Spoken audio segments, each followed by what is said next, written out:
Hello again, and welcome to another week of what we're doing down here at the state capitol.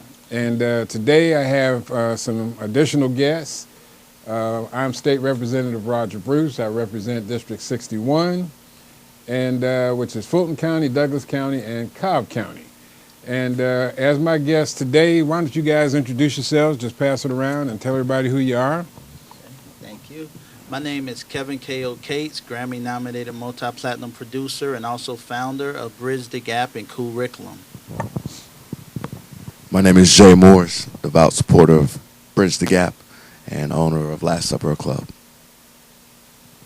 My name is William Price. I'm the legislative aide for Representative Roger Bruce. I take care of his website and social media.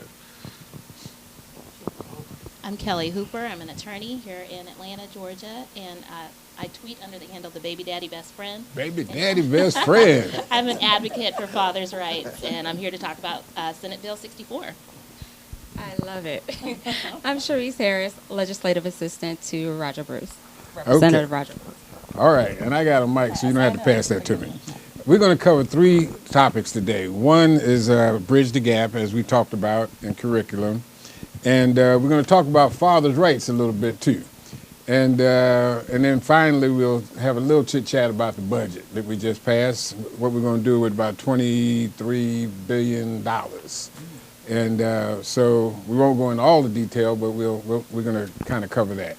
So with that, let's get right into it. Let's talk about Bridge the Gap, what it is, and how it's going to impact the quality of education for the children that we represent. Awesome. Well, Bridge the Gap is actually a nonprofit that we started, but it's also a curriculum.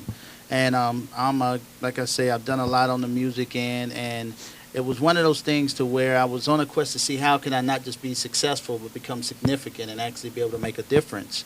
And Bridge the Gap became that key by just realizing that our generation is so busy chasing the money that we're repeating the process that was told to me by people in another older generation saying that they didn't pass the torch to us. So I'm like, okay, well, I need to do something and step in the plate and make a difference. So I actually took time out over 2 years at the time, spent over $1 million of personal finances and wrote the textbook Bridge the Gap. Okay. Now you won some Emmy Awards for your music skills. Is that correct? Well, yeah, some Grammy nominations. Grammy nominations. Bunch of American Music Awards, Okay. a bunch of different other things. All of those things that everybody wants to be on the show and be able to walk on the red carpet, all that kind of stuff. Oh, right? yeah. Okay. Yeah, definitely. But in doing that, you also kind of, as you said, bridge the gap between these kids that are having difficulty learning some of these subjects in the music industry. Is that a fair way of summing it up? So talk to us a little bit about the actual curriculum piece. How is this going to make their test scores better? Okay. Well, there's two sides. So Bridge the Gap, like we said, is for the social and emotional part. That's the textbook that teaches our youth how to persevere through the problems they face at home. That's been around for 7 years and in schools throughout the U.S.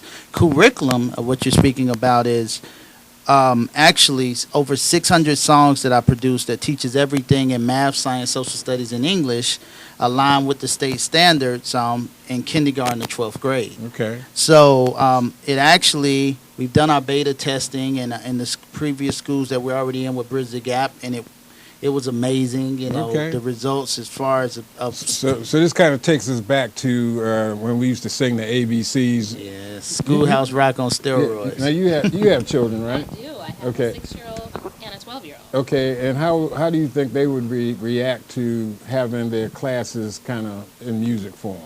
I think they love it. I mean, my son loves music. Okay. And my daughter is a little math whiz, and so this would help me because, I'm not great at math. I'm a lawyer. I don't have to add. But I would need help. I need help, sort of keeping her engaged, especially for little girls, keeping them engaged and, the STEM and that sort of thing. I think this would be great. Okay, you had a chance to hear some of what he I was did. talking about earlier. Yeah. What's your reaction to it? It sounds great. It reminded me of Schoolhouse Rock a little bit. I don't know if that was, it had anything to do with your genesis, but that's what it reminded me of is, sort of these songs that help you remember things that are important that you're going to be tested on. I think it's great. I think he said it was Schoolhouse Rocks on steroids or something. Is that it?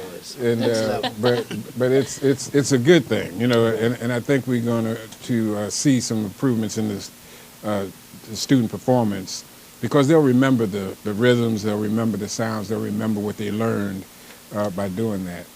You know, they don't give us much time to do these segments, so not to cut you off, but let's talk a little bit about what you're doing. Time for the baby daddy best friend. The baby daddy best friend. And we got some baby daddies here on this panel. So, and now I know you have children. How many do you have? I have 3. You have 3. You are a wannabe dad. Is that what my understanding? And you are a dad of 3, and I have 3. So I've been practicing for almost 10 years now, and when I first started practicing, I represented ball player baby mamas. Is what I represent.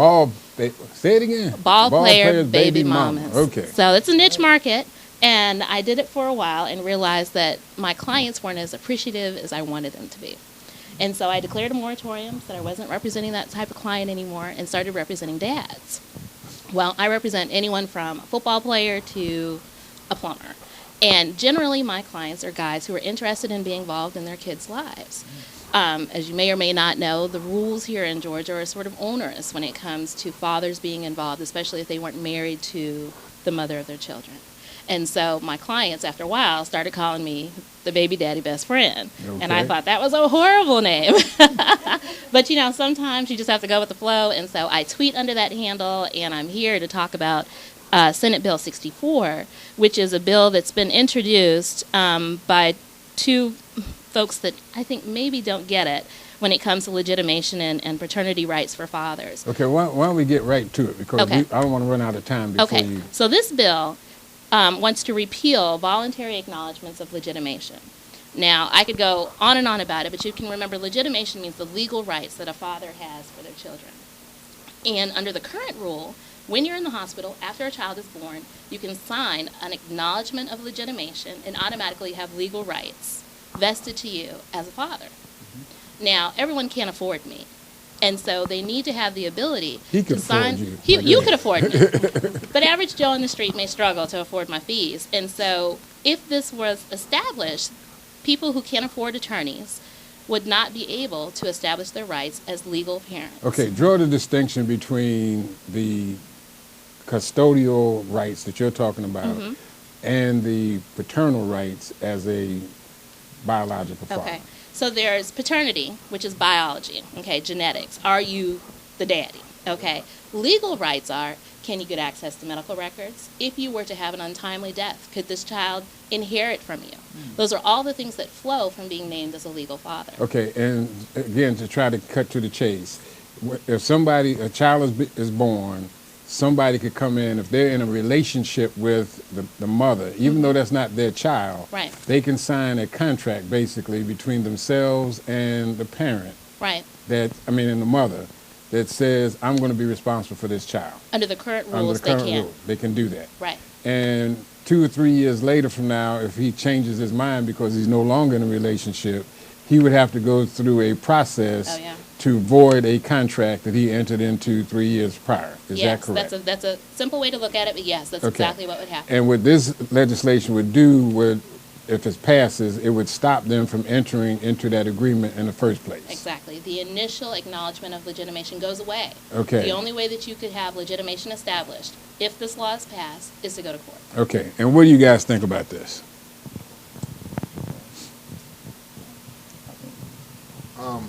I think I'm trying to understand it, but I think that I would rather, you know, if I choose to be the father, I want to be able to be the father, and if you know, whether I'm legitimately or paternally, I would want to be able to have the choice. Right. You know, and then I think that should be an agreement between me and the mother. And if I do make that agreement, then I think I should have to live with that agreement. Right. The ability to do so is really we call it a chilling effect in the law. Sometimes laws are passed and there's a chilling effect where then people don't have that right anymore. And what would happen in this instance is that fathers would have to go to court in order to get the legal rights to the child. And, you know, I could pose lots of scenarios in which that could be horrific for a child. What do you guys think? My thoughts, I guess I'm just in a different place because I'm happily married and two little boys and a daughter. So I guess my dynamic is a little different, but I can think of friends that have went through this particular situation and it really tore them apart. Just a situation of, I have a partner now who hasn't seen his son in 12 years, but he pays child support every month. And it's the parents and the grandparents don't like him, so they try to turn him against his son, and only his mother is able to see the child. Mm-hmm. So, and that's actually something I didn't talk about, and that's they still allow you to sign an acknowledgement of paternity under this law. And what happens is when you sign that acknowledgement, then child support kicks in. So what this law is really saying is, we'll let you come into the hospital and acknowledge paternity so that child support can start being paid. But if you want to have a legal relationship with this child, if you want to have the ability for custody and visitation and to be able to see him on Christmas and take him to your family reunion during the summer, well, you can't do that unless you go to court. I think that's just wrong. It smells bad. It smells really bad. And dads matter. Okay. Dads matter. And I agree with that. Dads do matter. And what I want to make sure that the listeners, get out of this is exactly what the bill does and what you want viewers to understand about this. Well, I've been tweeting about it all day, and so you can follow me on Twitter or on Facebook where we're talking about it. But this is a bill that is a carryover from last year, and it had lots of support. It passed the House. It got stopped in the Senate.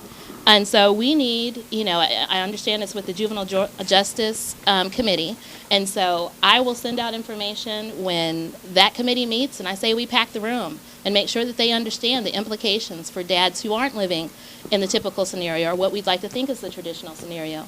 2/3 of families have non-custodial parents where both parents are not living in the home. So think about your constituents and the number of people who may be watching today. About 6,000 people. Well, 2/3 of them would be impacted by this bill. This is important, and dads matter. Okay.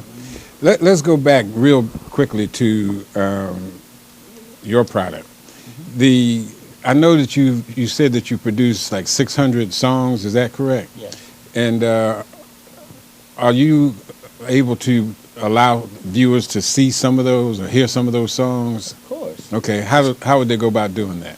Well, you can actually go to the website, which is Koolriculum, but it's spelled with a K, so that's KOOLRICULUM.com. Okay. And we have samples of the videos there, and I would love to share something here on the show. Oh man, let's get him, Kellie. Yeah.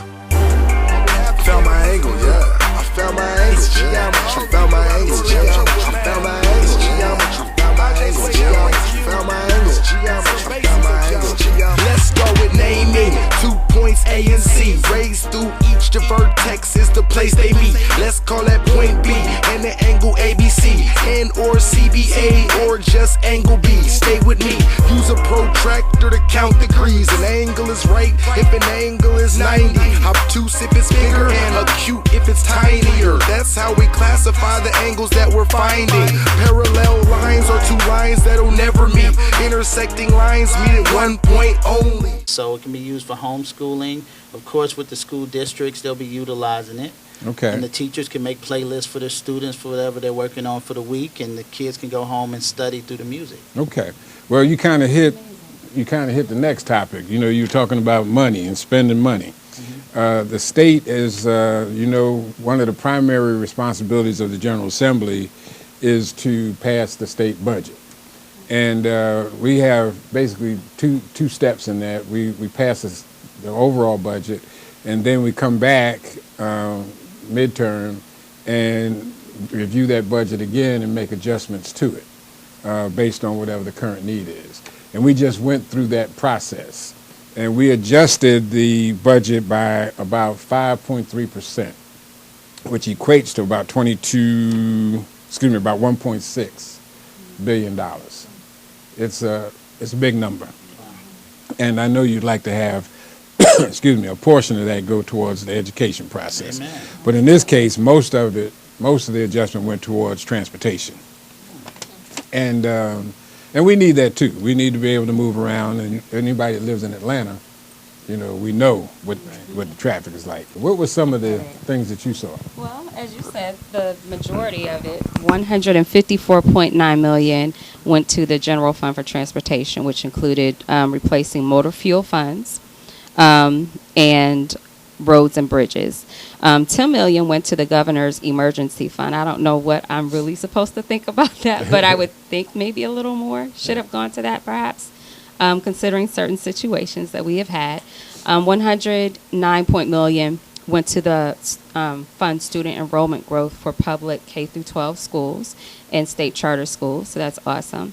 86 million for increased state support for out-of-home services in Department of Human Services, and 42.8 million went towards Medicaid enrollment growth, and 48.1 million for other Medicaid and Peach Care changes. And that's something that we're trying to get the governor to do, is expand Medicaid. Right. And allow more people to have access to health care. It's interesting, they keep calling this Obamacare. And but, those of us that pay attention to all of this stuff, it was actually started in Massachusetts by Romney. So, if you want to call it something, it's Romney Care, and all the president did was expand it so that more people can get it. It's interesting how it shifted names when President Obama got behind it. But it was good for the folks in Massachusetts, and from what I can tell, it's good for the people across the country. And so, anyway, we wanted to kind of give a quick summary. I know we went through that real quick, but I think we covered some very, very good topics. Before we sign off, though, any last words that you'd like to say about what you're doing with your program? Sure. Just, being real quick and brief, I would say definitely go to the website, see Bridge the Gap. That's bridgedagap.org, and also Koolriculum.com. And see the solutions that we have that was done right here in Georgia, and it's spreading throughout the U.S. and overseas as well. And my thing is, we are today, meaning a lot of times we sit back and watch things on TV and say they ought to do something about it, but we have to realize that we are today, and if we don't do it, it won't get done. And I'm just blessed to be a vessel to create actual tools that anyone that wants to make a difference can utilize to help saving our kids. Okay. Anybody else? Last words? Curriculum is definitely a necessary thing in our public school systems, and I know that our children will be able to benefit tremendously from meeting them at their level. All right, with that, I want to thank all of our guests and our team here for putting this together. This is something, we try to have a good time with this, and give everybody an opportunity to learn about what's going on down at the state capitol. We really want people to participate in their government process and make sure that they understand this stuff is really important, and if you're not engaged, then you're not informed. And so with that, we're going to sign off. We'll see you guys again next week, and we appreciate all of you. Thank you very much.